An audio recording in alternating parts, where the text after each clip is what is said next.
So, with the playoffs being well underway and the bubble still going according to plan, we've been blessed with a ton of beautiful, exciting, entertaining basketball on pretty much a nightly basis. Players are stepping up and outperforming their expectations, the matchups have been intriguing, and all in all, it's been fun to be a fan of the NBA. With that being said, for the topic of today's video, I might owe a certain someone an apology, being Jamal Murray, and I'll get into everything in just a second. Obviously, as you all probably already know, Murray has been one of the biggest standout performers in the postseason so far by a mile, and in the past, I've expressed my doubts with him. With what I do, I'm constantly engaged in basketball discussion, and nobody in this industry is right about everything. However, when you are wrong, it's important to own up to it and admit it, so that's what I'm here to do today. Throughout this video, I'll be expressing what my concerns with him have been, where he's proven me wrong, and what he needs to continue to do moving forward in order to keep things this way. Before we start though, make sure to like the video and subscribe to the channel, as all support is very much appreciated. Now with that being said, let's begin. Right off the bat, I'll bring to light this tweet I sent out 3 years ago saying that I did not believe Murray would ever become a star player in the NBA.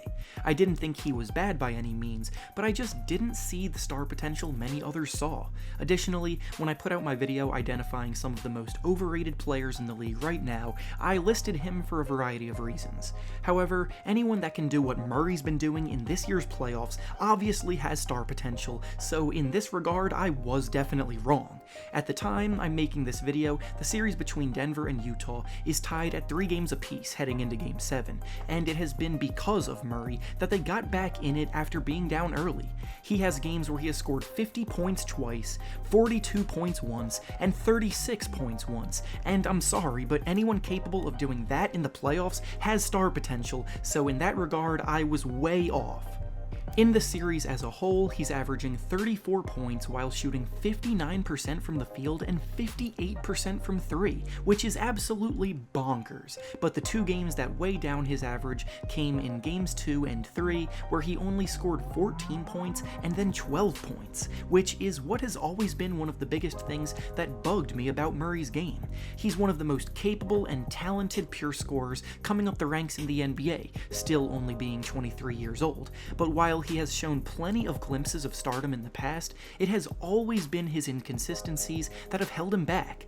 This series is putting that on display to the most extreme degree, because the good performance he's had have been out of this world levels of impressive, but the lows are still something he needs to work on. Excluding his rookie season because he was still getting acclimated to the NBA and it was obviously his worst season, these are his averages over the last 3 years. In his second season, he averaged 16.7 points, 3.4 assists, and 3.7 rebounds while shooting 45.1% from the field and 37.8% from 3. In his third season, he averaged 18.2 points, 4.8 assists, and 4.2 rebounds while shooting 43.7% from the field and 36.7% from 3.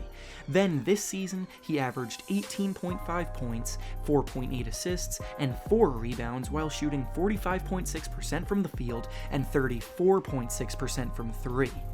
These are numbers that a solid scoring option puts up, but nothing about them are the quality of a star. The Jamal Murray experience has always been the fact that one night he'll absolutely be going off, knocking down countless tough shots, taking over the game, and putting up a ton of points, but then he'll look plain and average the next night, and it all balances out.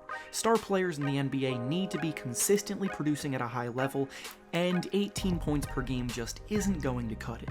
What's most frustrating is that despite his clear ability to shoot the ball at a high level, as demonstrated in these playoffs, his efficiency has been mediocre at best, and his 3-point percentage has fallen in each of the last 3 years.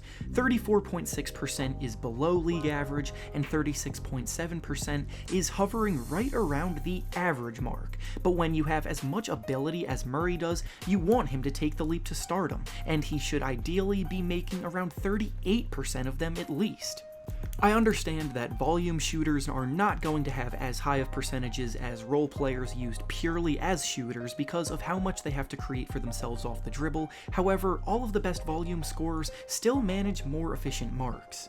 Now back to the present though, this playoff series versus the Jazz could be the much needed awakening for him to finally take that next step, because if he's able to put up 50 points multiple times in a meaningful series, then surely he should be capable of averaging over 20 points in a season and possibly even hit the 25 points mark.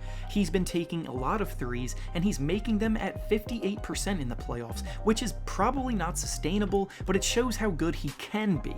This brings me to the next point that I wanted to touch on, being how far exactly away he is before he actually reaches star status.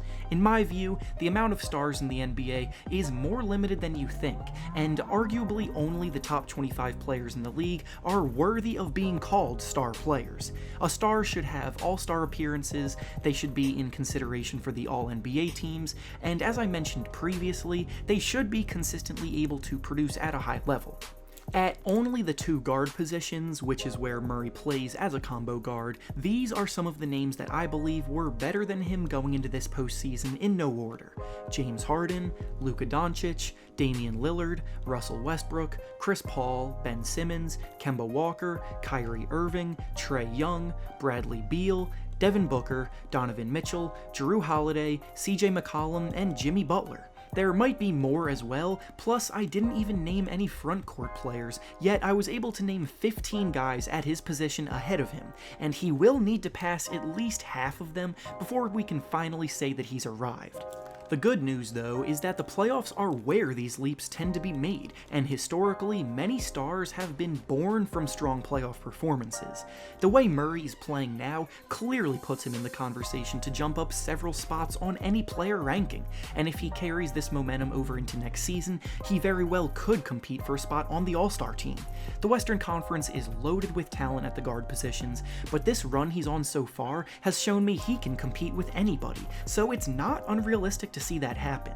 This is also why I made this video in the first place, because again, I was wrong about his potential. I was doubtful about his star potential, and quite obviously anyone capable of scoring 50 points multiple times in the playoffs has star potential. I don't think he's quite there yet, but this is definitely some positive momentum towards getting there. I still want to see him improve upon his efficiency when scoring the ball. Ideally, he improves more as a playmaker because he is the team's primary ball handler, and most importantly, he does need to improve defensively because he also isn't very good on that end. But being able to get buckets can take you a long way, and plenty other star players in the league have gotten away with being subpar defenders too. Once more, I just wanted to say that I was wrong, and I can't wait to see what the future holds for Jamal Murray moving forward. And with that being said, that's all I have for you today. Make sure to like the video, subscribe to the channel, and comment down below how good you think Jamal Murray can be throughout the rest of his career. Thanks for watching, and I'll see you all next time.